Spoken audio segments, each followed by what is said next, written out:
नमस्कार, जय श्री कृष्ण। भगवान से प्रार्थना करती हूँ, दिल से दुआ करती हूँ आप सभी लोग हमेशा खुश रहें, स्वस्थ रहें। मैं आपके और मेरे अपने YouTube चैनल आपके एस्ट्रो पर आप सभी का दिल से स्वागत करती हूँ। आज हम आपसे बात करेंगे पति पत्नी के रिश्ते के बारे में। इस टॉपिक पर भी हम पहले आपसे बात कर चुके हैं, लेकिन अभी इन दिनों कुछ क्लाइंट्स ऐसे आए थे और उन्होंने अपनी कुछ बातें ऐसी शेयर करी, तो हमें लगा कि इस बात पर भी और वीडियो बनानी चाहिए। तो आज हम इस टॉपिक पर भी आपसे बात करने वाले हैं, क्योंकि होता ये है कि जब भी शादी होती है, विवाह होते हैं, तो सबसे पहले कुंडली मिलाई जाती है, गुण मिलाए जाते हैं, ऐसा होता है ना। अब कुंडली भी मिला रहे हैं, गुण भी मिला रहे हैं, और लव मैरिज भी बहुत हो रही हैं, एक दूसरे को देख भी रहे हैं, पहचान रहे हैं, बातें भी कर रहे हैं। फिर भी ऐसी क्या बात हो जाती है जो शादी के बाद कई बार बहुत परेशानियां आती हैं, दोनों की अंडरस्टैंडिंग इतनी अच्छी नहीं रह पाती। क्या ऐसा रीज़न होता है? क्योंकि अब कई बार लोग ऐसे भी होते हैं, वो ये भी बोल देते हैं कि कुंडली तो मिलाई थी, फिर भी ऐसा क्यों हुआ? गुण तो अच्छे मिले थे। क्योंकि हर जगह लोग होते हैं जो समझते हुए भी कई बार ऐसे कमेंट्स कर जाते हैं, लेकिन कहीं ऐसा तो नहीं कि हम कहीं किसी भी क्षेत्र को, किसी भी बात को हम अवॉइड कर रहे हों। ये हमें चेक करना पड़ेगा, क्योंकि मैं पहले भी कई बार एग्जाम्पल देख चुकी हूँ कि जब भी हम अपने शरीर को फिट और हेल्दी रखने की बात करते हैं तो हम सारी चीज़ फॉलो करते हैं। खाली एक चीज़ से तो काम नहीं होता। जब भी हम बीमार होते हैं, हॉस्पिटल जाते हैं, तो हम डॉक्टर को भी दिखाते हैं, दुआ भी करते हैं, मंदिर भी जाते हैं, पूजा भी करते हैं, हम सारी चीज़ें करते हैं। सब चीज़ों का हमें ध्यान रखना पड़ता है। हमारा शरीर जिन तत्वों से बना है उन सब का ही हम ध्यान रखते हैं।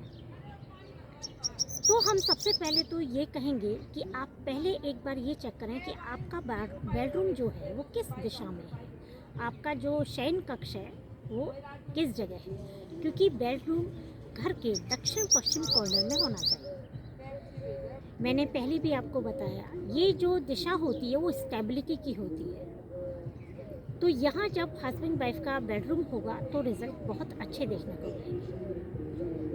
इसके बाद जो बेडरूम की छत है वो बिल्कुल साफ़ रहनी चाहिए, वहाँ किसी भी तरह का लोहा लकड़ी नहीं होनी चाहिए, ये हमें ध्यान रखना है। अब हमें ये भी ध्यान रखना है कि जो हमारे बेडरूम का कलर है वो हमें हल्का रंग रखना है। कई बार लोग मैचिंग के चक्कर में या फिर ऐसा होता है कि पसंद के चक्कर में, क्योंकि सबके अपने अपने कलर का चॉइस होता है, अपना अलग अलग होता है, तो इसमें कई बार नीले, रेड, ऐसे कई भी डार्क शेड चूज़ कर लेते हैं, तो वो नहीं करना है। जो भी हमें बेडरूम का कलर होना चाहिए वो या तो हल्का गुलाबी हो, हल्का पीला रंग हो, ये हमें ध्यान रखना है। जब हम बेडरूम में बेड लगा रहे हो तो वो किसी भी तरह के बीम के नीचे नहीं आना चाहिए। अब हमें ये ध्यान रखना है कि बेड के सामने कोई भी शीशा ना हो, ये भी हमें ध्यान रखना है। अब हमें सबसे पहले इम्पॉर्टेंट चीज़ें अब बता रही हूँ मैं आपको, ये चीज़ें मैं आपसे पहले भी शेयर कर चुकी हूँ। सबसे पहले आप जब भी कोई काम कर रहे होते हैं तो हम कोई भी सामान को बेडरूम में रख देते हैं, तो हमें बेडरूम में एक्स्ट्रा सामान नहीं रखना है। कई बार लोग सामान की पोटली या बहुत भारी सामान है वो भी रख देते हैं, ऐसा नहीं करना है। किसी भी तरह की अंगीठी, सर्दियों में जैसे अंगीठी है वो नहीं रखना है, चिमटा नहीं रखना है, तेल का कोई भी बड़ा डिब्बा नहीं रखना है, पानी पीने का घड़ा नहीं रखना है, मछली घर नहीं रखना है, जूते चप्पल फैले हुए नहीं रखने हैं, झूठे बर्तन नहीं रखने हैं। कई लोग ड्रिंक्स करते हैं, तो किसी भी तरह के कोई भी नशीले पदार्थ बेडरूम में नहीं रखने हैं, ये भी हमें ध्यान रखना है।